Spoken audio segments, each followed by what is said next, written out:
We are finally entering Himeji Castle. This is Caede, your guide. The beautiful Himeji Castle is invincible. Let's proceed to the keep of Himeji Castle, feeling like we are walking along with the enemy. There are, of course, few straight paths so that the enemy cannot quickly reach the keep. The first thing that comes into view is the Hishinomon Gate, the largest of the 21 existing gates. It is called Hishinomon because both pillars are decorated with a traditional Japanese pattern called Hishimon, which are water chestnuts. The upper level has as many as 3 rooms to house many soldiers to attack the enemies. Magnificent! After passing through the Hishinomon, Himeji Castle comes into view, and in front of it is the Sangokubori Moat. This is where the castle tower can now be seen beautifully, so today it is a photo spot.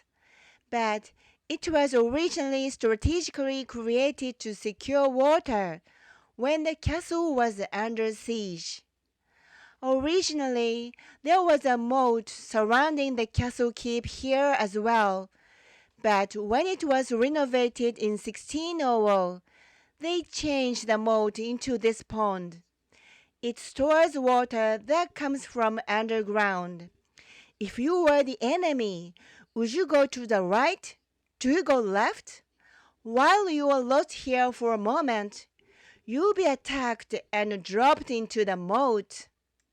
No matter from where you pass through the Hishinomon, you cannot see the Runomon, which is located at the right end of the Sangokubori. It was believed that once the enemy broke through the Hishinomon, they would go straight ahead, that is, to the left of the Sangokubori. So this way soldiers could come out from the Runomon and attack the enemy. That means attack the enemy who went straight ahead from behind. Let's go straight from the Hishinomon like the enemy, keeping the Sangokubori on your right. Then you will see the next gate, Inomon. Compared to the previous Hishinomon, this gate is much weaker, so it is easy to break through. Or so you thought. You have fallen right into the enemy's trap. Yes, that's exactly what they want you to do. They make it look easy to break through to draw the enemy in. But the gate is too small for many people to pass through at once. And once you slow down, they will shoot at you from the narrow space between the two sides. Jeez! As you proceed, you will see the Ronomon Gate. This is another small gate. The first gate is the Inomon. The second gate is the Ronomon. And the third gate is the Hanomon. I-Ro-Ha. This is the start of the old Japanese alphabet like A, B, C. There used to be as many as 84 gates in the castle, so it was hard to name them, which is why they have such simple names, I guess. Today, the letters up to the 13th letter of the alphabet are used. This means that 13 gates are still standing.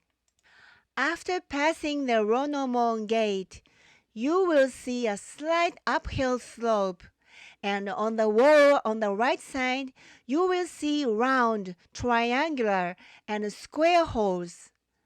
They come in many different and fashionable shapes, and they are called sama, which are holes made for attacking the enemy with arrows or guns. From the enemy side, it looks like just a small hole, but from the attacker's side, the hole is widened to make it easier to see the enemy's side. The reason for the various shapes is that circles, triangulars, and squares were for gun attacks, while rectangles were for bows and arrows.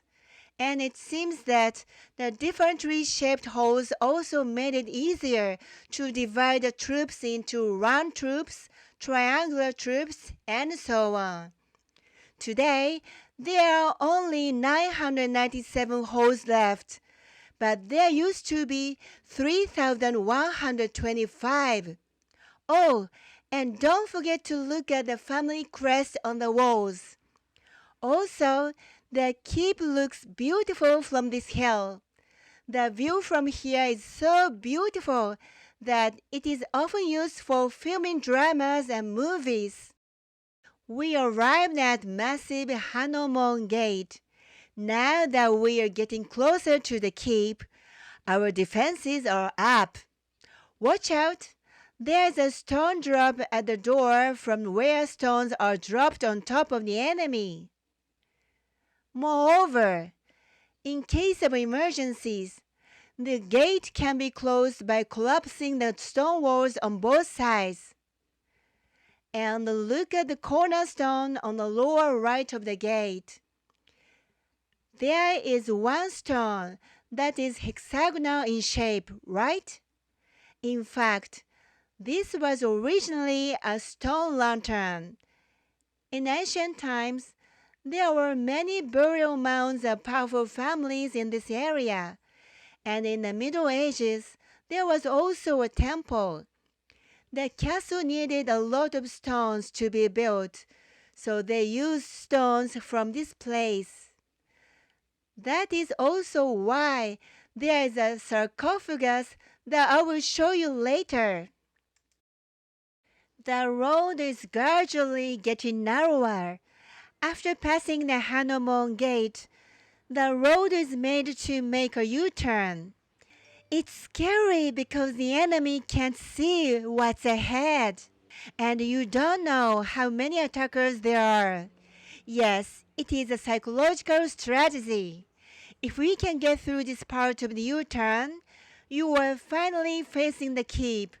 But before that, there are a number more frightening gates. One of them is the Ninomon Gate, and the next one, Honomon, is the most defensive gate in the castle. The keep, where the lord of the castle is holed up, is just around the corner. In order to reduce the number of enemies and to buy time, there are various devices inside this gate.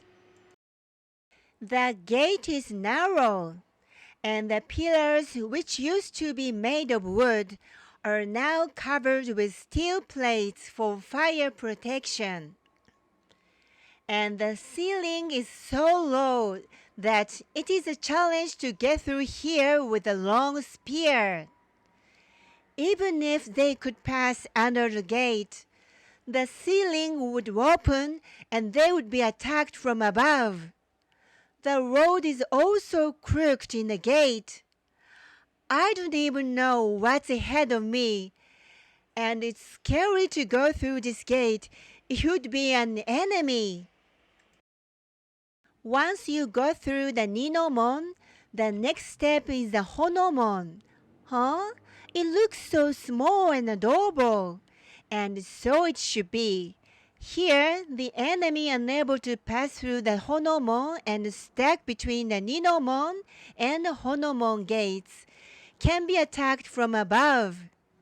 Since the structure was built to have a staircase immediately above it, the gate is small like this so that the front can be blocked easily with stones or other materials.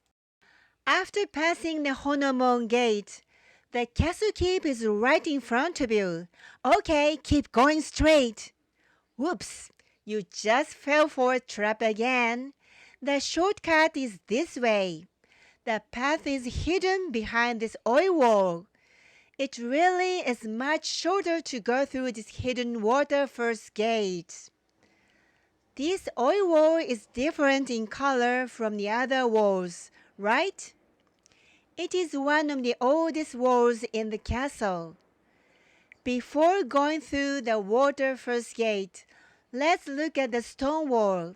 Earlier, stone lanterns were used for cornerstones, but there's a stone mortar here. Really, any kind of stone was fine to use. Now, did you notice that there's a gentle descent from the water first gate to the water second gate and the water third gate? The keep is high up, so making this path go down is a psychological strategy to make the enemy feel uneasy. Also, the front is too narrow for a large group of people to break through, and you have to turn right and left on the way forward. Finally, the keep is getting closer, but be careful up there too, because when you get close to the building, they drop rocks and other things on you. And finally, we come upon the water fifth gate and the water sixth gate. As can be expected of the last gate in the fortress, it is very massive.